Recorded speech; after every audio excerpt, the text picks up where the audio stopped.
All right, we're all set. Terrific.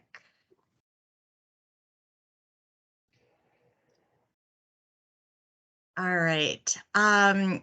Hello, everyone, and good morning, but I have a feeling that most of you in the schools, at least, have probably started the lunch period and are heading into the afternoon already. We hope that you are having a great week and that your school year is off to a great start. A lot of things going on. It kind of like all comes fast and furious right at the beginning. For today's presentation, I think most of you probably know the two presenters for today's topic. I'm Chris Lenski, the grant specialist on the CTE team, and Jessie Sloan, our data consultant. The two of us will be leading today's discussion on the program improvement plan. We're going to be giving an overview of the plan requirements as laid out in the Strengthening CTE for the 21st Century Act, which is more commonly referred to as Perkins 5. I think most of you know that, but want to kind of level set as we go into the presentation today. And we'll save questions to the end and stop the recording just so that people feel more comfortable asking what could be sensitive questions related to your data and the performance indicators. So today's discussion in terms of the presentation will focus on what the program improvement plan is, and we'll add another acronym to your vocabulary by calling it the PIP, and who has to submit one, how the template can be accessed, what must be included in the plan, and the submission process and approval. Next. So first, let me start by helping those of you who have been here a while dust off some of the cobwebs in your memory for a bit. This PIP requirement replaces the old performance indicator report and action plans required under Perkins 4 that some of you probably will recall. It's only been a couple years since that ended. And since the implementation of Perkins 5, we've not had to do any plans or activities related to the performance indicators due to the transition period between Perkins 4 and Perkins 5 and getting the data, which included some new data elements, giving us a chance to collect that data and report on it. So this plan focuses on your 2021 data that was submitted prior to December 6th of last year. So the Perkins law requires that a program improvement plan is required for any Perkins grant recipient, meaning the fiscal agents, who had not met the required level of performance within 90% of the state target for any of the accountability indicator in that 2020-21 reporting year. Specifically, the law states that the recipient shall develop and implement a program improvement plan that includes an analysis of the performance disparities or the gaps identified under Section 113, which is the performance indicator section of the law, and the actions that will be taken to address such gaps in consultation with local stakeholders as described in Section 134, which is the section that addresses the CLNA. So in short, you're going to be engaging, if you have to do one of these plans, you are going to be engaging the same groups of stakeholders that you consulted in your CLNA work. So in short, again, a separate plan must be created for each level missed, which includes analysis of your data and a discussion with the stakeholders to identify what might be the root cause of that indicator being missed, and identifying the activities that will address or show progress in your indicator level. Next. So you've all received your performance indicator reports from Jessie, and here's an example of a report that reflects that indicator 2S2. So if you look all the way over to the left column, 2S2 was missed since it didn't fall within the 90% of the required level. In this example, the agency rate for the reporting year was 24.46%. And you'll see that the state target rate negotiated with the Department of Ed, as laid out in our Perkins State Plan, is 28.8%. And the 90% threshold, so you do get that some wiggle room there, is 25.92%. And the district did not meet that 25.92%.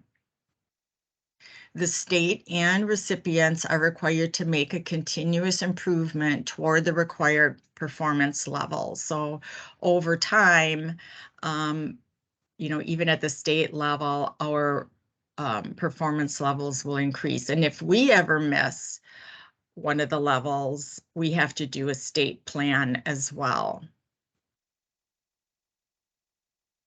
And with that, I think I'm handing it over to Jessie. Yep, thanks, Chris.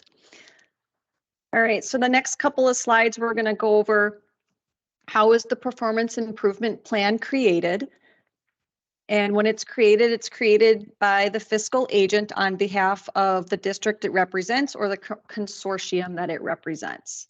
So first, we're going to ask you to prepare your data for review. You will desegregate data reviewed and provide gaps found. Prepare your data to be broken out and analyzed by race, ethnicity, and other Perkins special population groups. Really dig into your individual special population groups. Do not lump them all into one group and call it special population.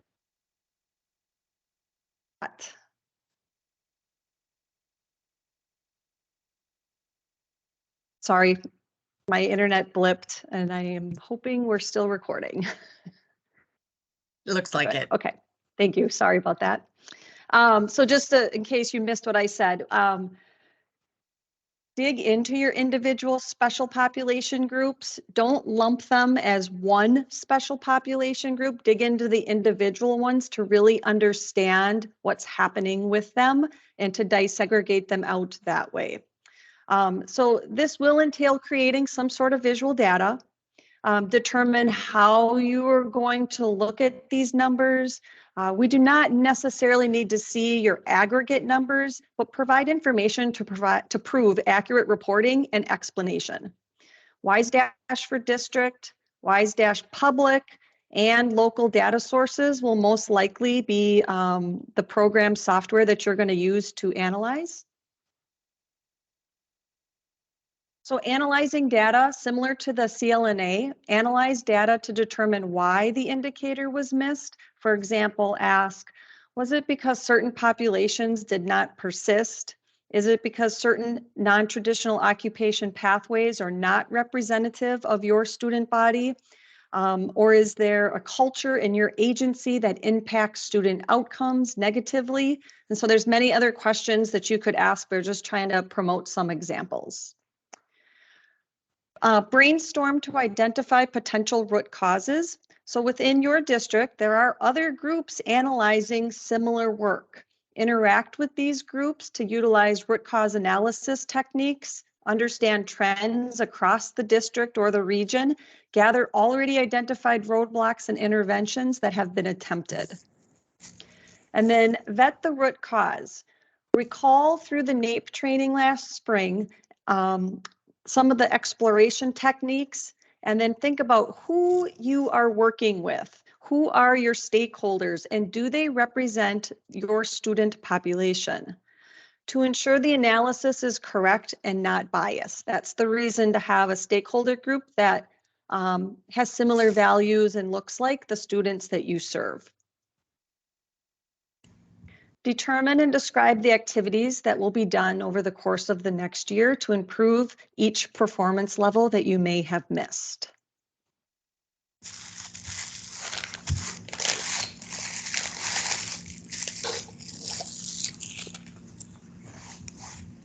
Somebody might need to mute for a second. All right. So on this slide, this is an example of the worksheet that I believe we also emailed out last spring, but is available on the CTE Data Resources webpage. And I just took a snippet of it. And this is to help everybody who needs to do a performance improvement plan kind of understand and gather the information before it gets entered into WISE grants. So the PIP fields consist, again, of disaggregated data. So you'll do a disaggregated data analysis and discuss the gaps that you found, the root cause, and identify what did you find and summarize it. And then also stakeholders, whom did you engage with, and whom was present specifically when you are speaking about special populations. And just a tip with root cause analysis, there's many different root cause analysis activities that districts already do. So I'm gonna ask, go and search out what your districts are already doing, so we're not recreating the wheel. An easy root cause analysis is to go and ask your stakeholders, yourself, ask why 5 times. So present your problem or your hypothesis and then ask why 5 times and see the different answers that you get.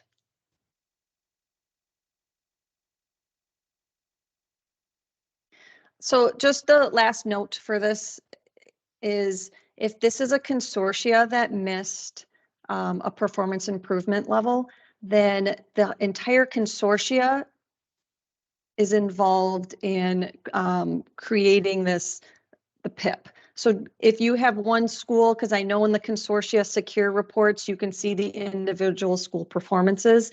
You don't need to call out individual schools. Again, this is all about the consortia working together. And so your performance improvement plan and the activities that you do and the data you evaluate should be based on the entire consortia and not a single school.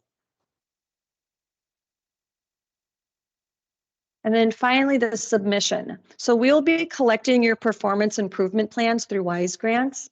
It will be due November 30th of this year. So we have a date change and we've backed it up to November 30th. This is due to some programming delays within WISE grants. Normally, this submission will be due November 1st. So after November 30th, submitted plans will be reviewed for approval.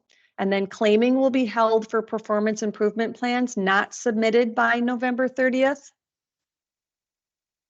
And that is everything that we have to present. So I'm going to stop the recording and then we will open it up to questions and answers.